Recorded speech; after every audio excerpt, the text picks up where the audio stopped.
You know what I mean? Coming like, up it on My isn't Time to done Talk. by that. And it isn't done by one nation. Exactly. There's a whole group of Europeans that were just arrested recently. Yeah, for the same kind of grooming gang thing that gang. they always say, oh, it's Pakistani grooming gang. But there is white grooming gangs. Do you know what I mean? The majority of them are white, you know. If it means that we've got to have some sort of security in all these schools, then let's have them, because that would be far more progressive than allowing children to enter the school with a knife. Because I'll be like, they're talking about the burqa the other day, like all of this stuff, like, is just fueling the racists. Do you know what I mean? Like, burqas ain't no threat to nobody. I've been around so many immigrants, past immigrants on the street. I've never been at threats. Do you know? There is illegal immigrants in America. 49 of them went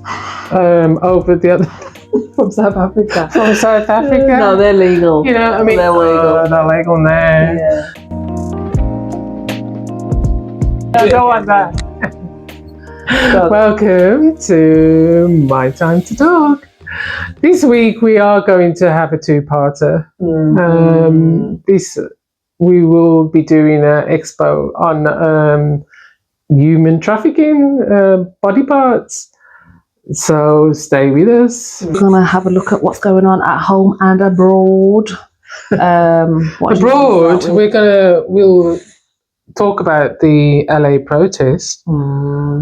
Trump sends thousands more troops into authoritarian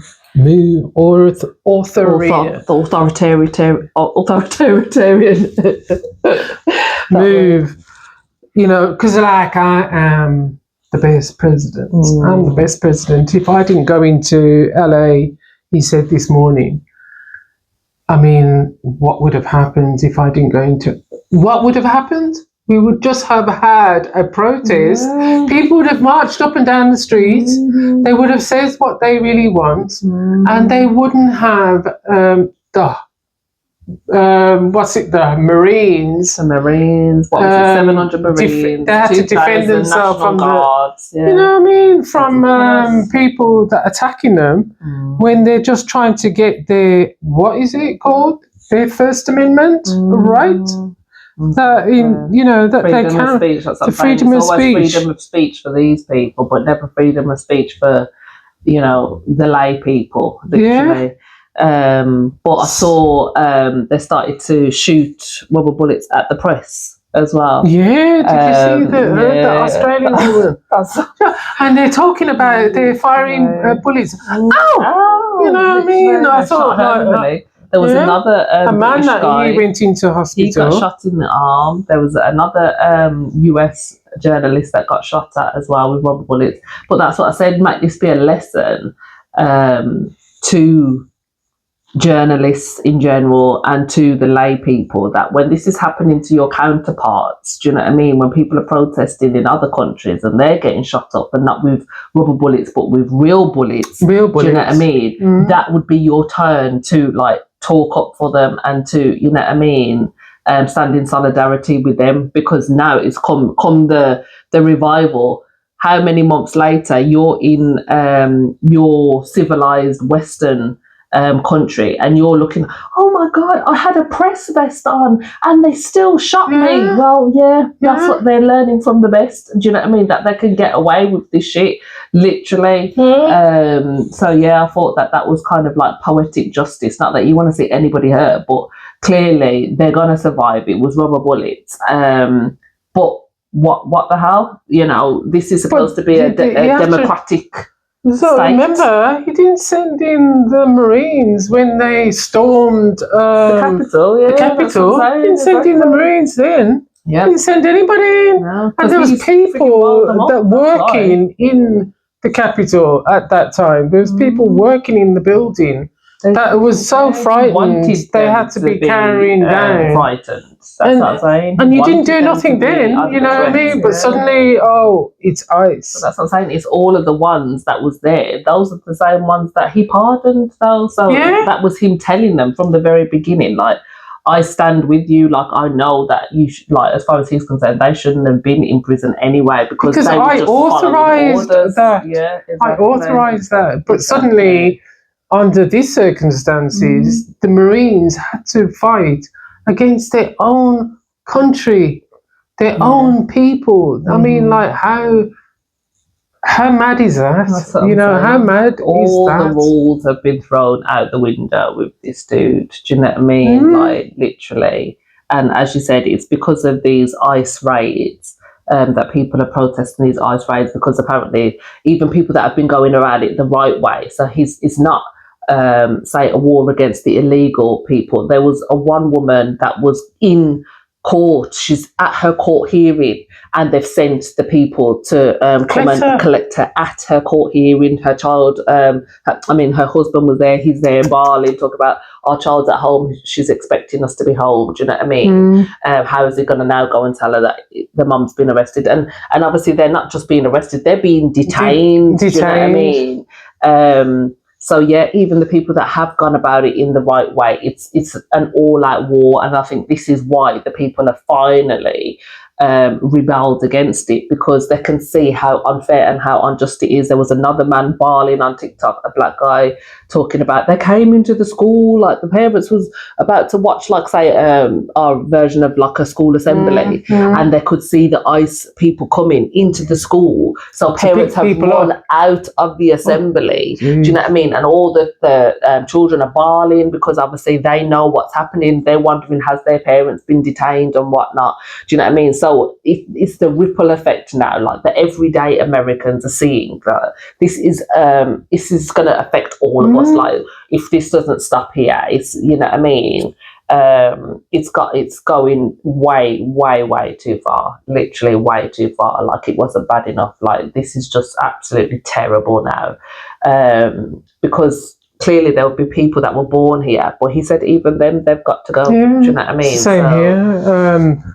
But the actual thing about taking people off the streets in ICE, in the ICE situation, is that it does make you think that how can you be so blasé about people's human rights when what happens when the people in those countries start doing it to the people that are from America?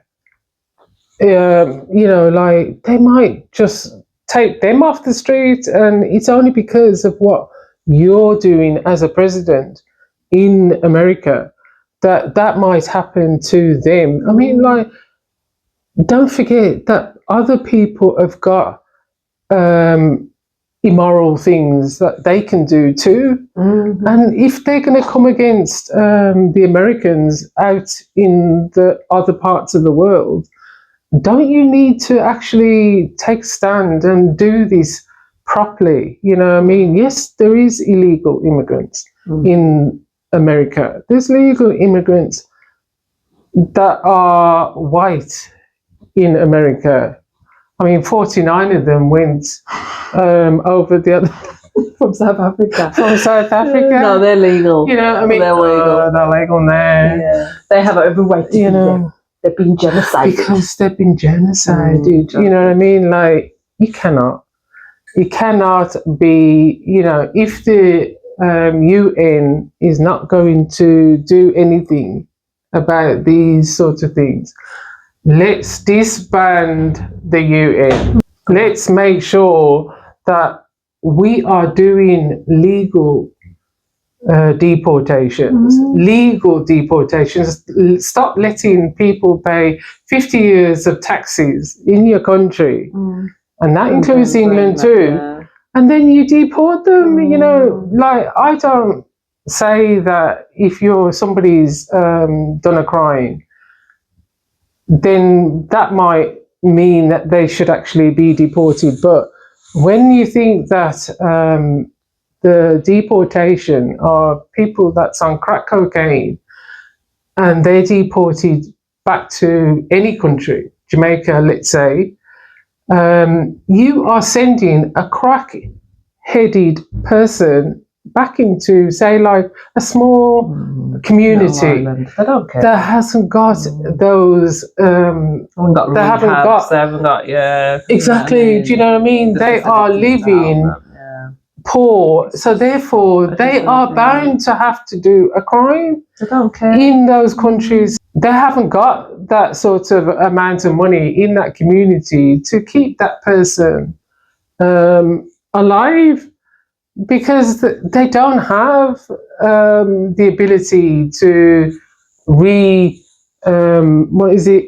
make them give them rehabilitation or anything. Kind of thingy, like the methadone that they put them on or whatever. Like, not everybody has them type of facilities. They can't afford that. They don't care. Don't care. Anyway. And let's be honest, these people aren't like crack addicted or the ones that they were fighting for. These are mothers, these are fathers. They're students, and they are picking on the students. They're just using this as an excuse. Well, like, they're not in no drug cartels. Do you know what I mean? And we've already spoken about when they're ready to sell their drugs, it's fine. As long as you're a rich person and you're paying into the system, then you can sell as many drugs as you want.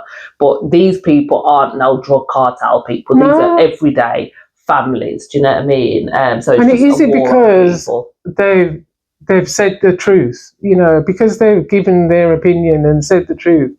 Like democratically, they can actually say what they're feeling, and they should not be deported for giving a speech about Palestine or giving a speech about anything that is going on in another country. It should not be the case. It's disgusting. You know what I mean? Like, say it's treason, but it's not treason. It's not treason. How can that be treason? People's been talking about what's happening in their country for years and years.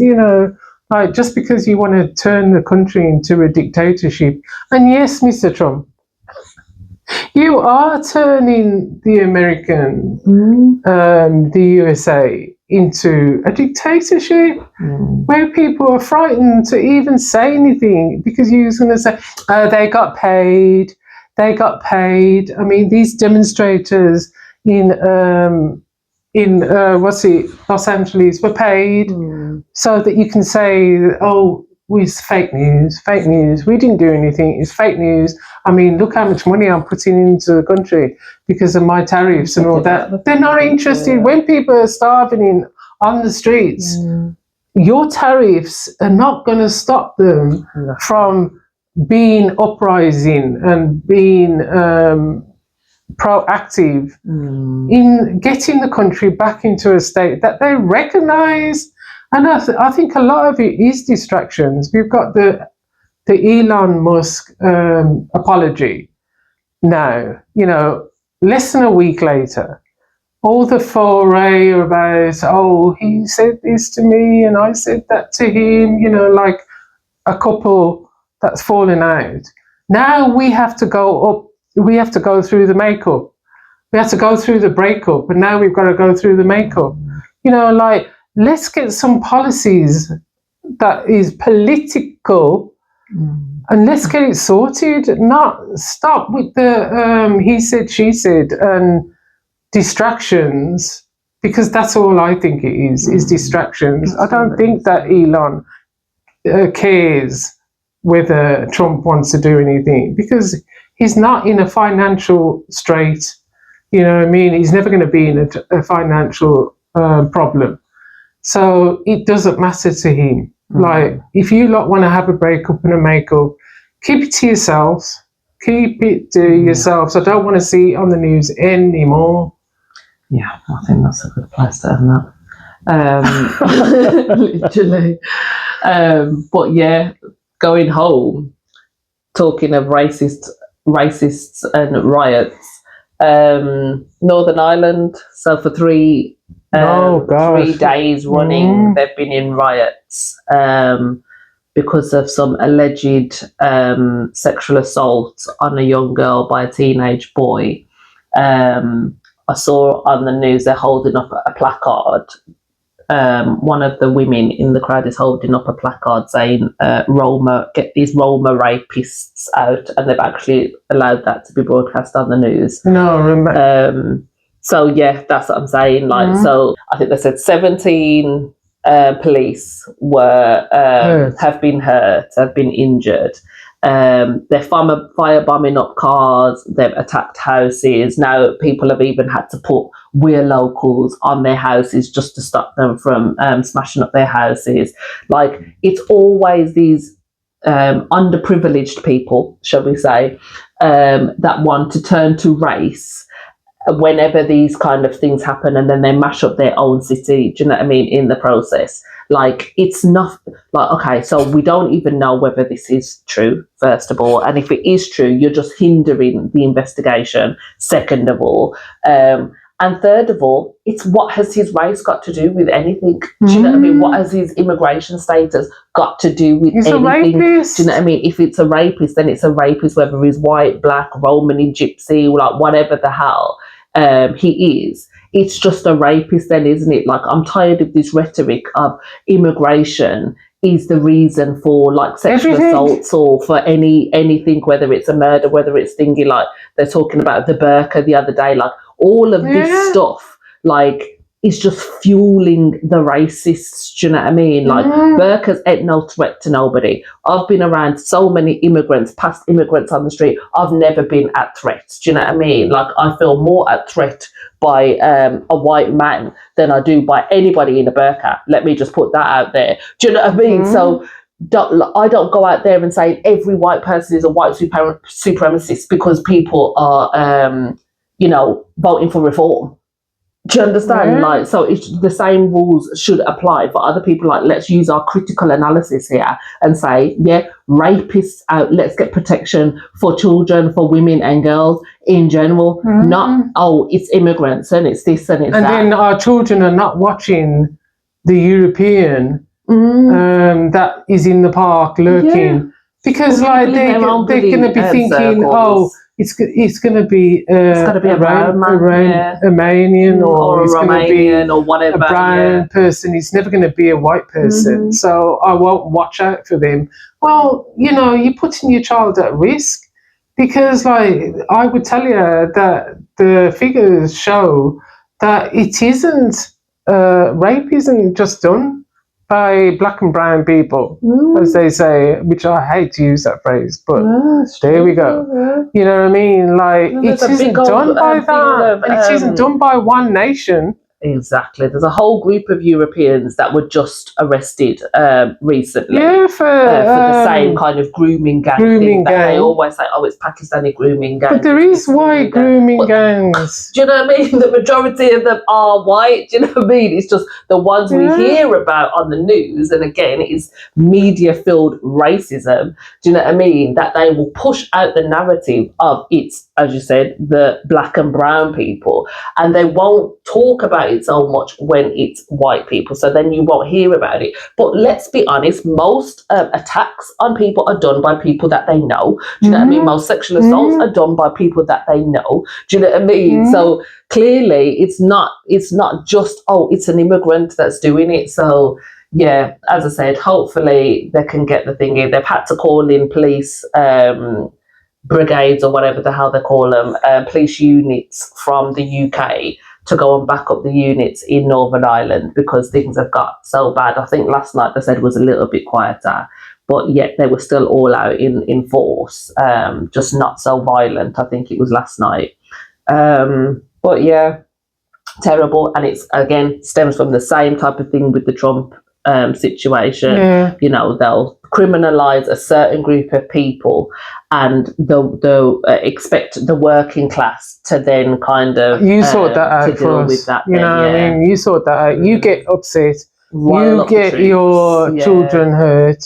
You get your people hurt. And then we'll keep pushing. We'll keep pushing the narrative. Yeah. So yeah, just wanted to mention that. Did you have another one? The stabbing. Oh yes. So there was a young boy. Do you want to get it up? I think he was 14. Ibrahima Seck. Yeah, so it's a 14-year-old boy. Ibrahima Seck was found with stab wounds in New Moston in Manchester. and again done by other teenagers. So apparently a 14-year-old girl and three boys, two age 14 and a 16-year-old have been charged with murder. A 37-year-old woman and a 14-year-old girl were also arrested on suspicion of assisting an offender. So I presume that's probably a sister and a mom of one of the offenders. Trying to cover for them probably. Obviously, these accusers can't be named or shamed because of their age, but yet these kids are carrying knives. And this again goes back to my thingy when you've got people like the Kemi Badenochs, like Suella Braverman, like the Sarah Poachins talking about Burqa Ban. It's young people with knives. When there was a whole thing where we could have a bill to try and ban zombie knives, they vetoed it and says, oh no, we can't do that because we need to have memorabilia swords. In England, that's the thing where we were allowed to have memorabilia swords, and then obviously we need to cut our vegetables up with but exactly, like why is it like you can still put things in place to stop these kids from frigging carrying knives, but they don't want to do that. That I would say is a threat to Britain. Do you know what I mean? This is just getting like totally wildly out of hand. Yeah. But apparently this young boy, he's gone to some locals and was heard to be saying like he doesn't want to die, like please just help me, like I don't want to die. They sat him down in a chair and phoned for an ambulance, but by the time they got him to the ambulance, to the thingy, he had already passed. And it's just sickening, like obviously just seeing his parents and his family, just again, scenes that are all too familiar. You know what I mean, crying over flowers at the scene of the crime. How do you recover from this? Do you know what I mean? How do you recover from this? In the same week, just the other day in Birmingham, we had another young stabbing. So what was this? Six in a school, yeah. 6 boys aged 13 to 14 held after a school stabbing. So thankfully this boy is still alive, but seriously wounded. So like, and this was against a 15-year-old boy, 2 slash injuries to the back.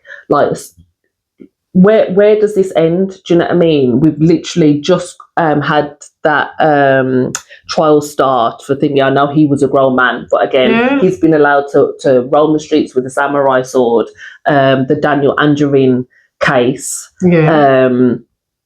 It's getting beyond a joke. Like the amount of young people that are losing their lives through knife crime. And I know we've spoken about it before, but you can't just not speak about it because it's just a thing now. Do you know what I mean? Like we can't allow this to become like a culture, and unfortunately it is. I saw, I can't remember where in Africa it was. I think it was Kenya as well. You've got like this roadman culture that's come from Britain, and they're trying to speak like roadmen, like they're dressing like roadmen. Like, yo UK, this is Uganda, Kampala, East Africa, where I come from. Yeah, I'm back in action, back in a control, fully active. This is Africa. Africa, we are second the next generation, you know. Yeah, man, you see the badness. Yeah, this thing from Uganda, not UK. Sign labels. You understand? Big up ROD, big up Central C, big up Dev Music. Yo, UK, we love you so much. From Uganda, Kampala, East Africa. Yeah, yo, I need a bandana. Oh my God. Literally, so they're appropriating this kind of behavior. Yeah, blood. Yeah, this that, like these African boys. Like, I'll have to try and find it, but I was just astounded. Like, this is what they're seeing and thinking of Britain. Remember when it used to be like you'd go to other countries and they'd think that Britain was, oh, do you want a cup of tea? And do you know what I mean? But I think because of social media and like YouTube and things like that, now they're seeing that that's not what Britain is, but they're appropriating the wrong type of things from Britain, especially young people. And now they're seeing it as like what's it, grime, or not even grime, what's the thingy genre? Oh God, I'm asking the wrong person. Definitely. drill. They're appropriating that drill rapper. I'll stab you up and this type of thing. They're appropriating that instead of like all the good stuff that they could appropriate from black people in Britain. You know what I mean? But again, that's not the things that's pushed through the algorithm. Is positive black imagery and positive black stories. But so it's that delinquency, isn't it? The thing that I do see that I take to is that, are you talking like a black man? Or are you talking like the black people? No, I don't talk like that. Do you know what I mean? I don't talk like that. A lot of people that I know don't talk like that. You're in a certain community when you're acting and talking like that. You're in a certain community. Talking patois is not talking like a roadman. Let me put that out there. And that's it. Whenever they want to imitate a black person, that's what they'll revert to. Oh, wagwan. You know, it's just like so stereotypical. I mean, even to the point I saw on TikTok the other day, there's this guy and he speaks very like proper like English, like very, very upper class. The way he speaks, like, and and he's a black guy, and somebody must have put in his comments, "Oh, stop trying to put on that fake accent." And he literally it made me laugh, because then he's like, what am I supposed to be speaking like this? And he's trying his hardest to try and speak like what they're, but he's like even he burst out laughing, because he's like, you can see I literally can't even pretend to speak like that. You know, white people haven't got the monopoly on a voice. Do you know what I mean? Posh English. Exactly. Again, we are not a monolith. We are all very different. Do you know what I mean? So yeah, just wanted to mention that one as well. So rest in peace. Knife crime is bad. To Ibrahima. And rest in peace to the people that have been affected, because it's not just the people that have been stabbed or the person that has who is stabbing that is affecting. It's their families, it's their community. It just goes on, and it's like, how much trauma are these people allowed to put people in, when if it means that we've got to have some sort of security in all these schools, then let's have them, because that would be far more progressive than allowing children to enter the school with a knife, because obviously if their parent don't care that they've left the house with a sword or a machete or anything like that. I don't check my kids' bags before they leave school. But that's what I'm saying. Because you're just not expecting that. Exactly. But if that's the case, then let's have some security in the schools. But there can be a tap down.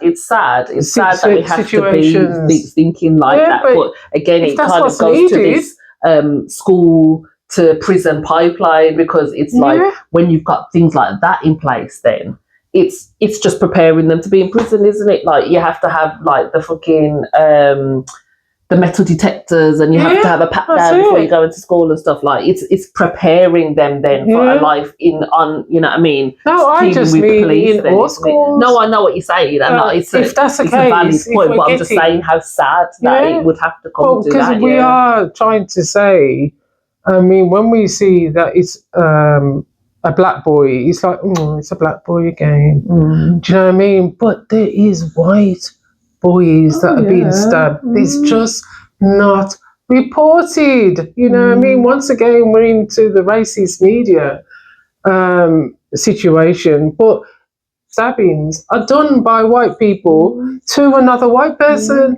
and it's not overly reported. So if that's the case, get the things in schools. Get the detectors in schools then. And just parents, like, just speak to your parents, kids as well. Like, you know, if you feel that you have to tap that child down before they leave the house, do it. Do it. You know what I mean? Like, it's not going to be against their rights or anything like that. Do it. Better that they're being tapped down by their parent or somebody in the school than doing a life sentence in prison. You know, like, what is the alternative? No, it is true. But yeah, so sad, very, very sad. And I just wanted to end today's episode on the Freedom Flotilla, the Madeleine McCann. No, oh God, yeah, they've started that again, haven't they? Don't know what that appearance is. No. Oh, no, the Freedom Flotilla. So that the Madeleine that they fingered from the Greta Thunberg that Thunberg was on. So basically 12 activists tried to enter Gaza with humanitarian aid. They were stopped by Israeli forces. And basically 8 of them have still been detained because they tried to force them to sign deportation papers. Greta, obviously, and 4 others, they complied and have fingered. But what I just wanted to say was people have been cussing her out, like, government-wise, because obviously she is a known face, do you know what I mean? And as a white woman as well, like, this, she's used her platform in the best way, do you know what I mean? They're trying to say, oh, it was the selfie ship, that's what they've been calling it. But what they've done is, it's even though they weren't successful in bringing the aid, it's had an amazing butterfly effect, because now there's gone from 12 on the ship to 12,000 in a convoy traveling from Tunisia to Cairo. So they're trying to get to the Rafah border in order to march from Cairo to the Rafah border to try and break the siege on Gaza. And when I tell you, like, I'll show you the pictures of the convoys of people, like, some people are traveling from Amsterdam, you've got Sweden, you've got Poland, there's another convoy starting from Lebanon today. And this is thousands upon thousands of people. You saw people traveling through Libya, and they were handing out free fuel for the cars, and people handing out food and water for these people to think it. Because where the governments have said they're not going to step in, I think the civilians have just said, okay, well, we'll take it from here then. Do you know what I mean? Like, you can't, similar to what we were saying with, I think it was on the Sonia Massey episode, like, you have to stand for something, do you know what I mean? And when governments are telling you over and over and over again that they don't care about what you think, it's time for you to then think they can't kill us all, do you know what I mean? That they can't detain us all. So they've decided that they're going to think it started off as a small little movement, and then everybody's kind of jumped on board. Did you see what they did? What's that? Bomb Lebanon? Oh, today. Yeah. No, but they're constantly thinking between Lebanon and Yemen, and that's what I mean. Like, places so they can't like go Yemen, through the doing country. Their bits, and everybody has been doing their bit in terms of activism and in terms of boycotting and speaking out. But I think now with this Gaza Humiliation Foundation that the Israelis and the US have set up. To basically stop aid from going in. So they've stopped the UN and all of these humanitarian agencies from giving aid, and they've set up their own thing that they can profit off, basically, with the minimal. I think we briefly spoke about it on the last episode, with the minimal thing is in it in order to think it. And you see just hundreds upon thousands of people are now congregating in these small areas where these aid checkpoints are, and then they will shoot, or like literally shoot up the whole place while they're there trying to get aid, because they'll say, oh, well, they're storming the place. Like, what do you expect? They are starving, and there's not enough for everybody, and even whatever they get is still not enough. Do you understand? So it's purposeful. And then one of the ex-UN people came out and said that there is a gang, like a crime family, basically, within Gaza, that they've got information that the Israelis are using the money that we're giving. So extremists are taking our money and giving it to other extremists, and it's actually them. The people, the gang that the Israelis are funding, them that they're paying to go and loot out the UN aid, so that they could make way for this Gaza Humiliation Foundation. So it's all purposeful. Do you understand? Like, they tried to say it was H Group that was stealing the food, but as we said before, every lie is a confession as far as Israel are concerned. Do you know what I mean? So this is all very, very purposeful. So yeah, just wanted to highlight that, and you know, because haven't heard a word of it on mainstream media. Wasn't expecting to, but I feel like that's what we kind of need to highlight, the things that you definitely ain't going to be seeing in the news. Yeah, definitely. And it's like there is plenty that is underreported, definitely. And then there's those things that are over-reported.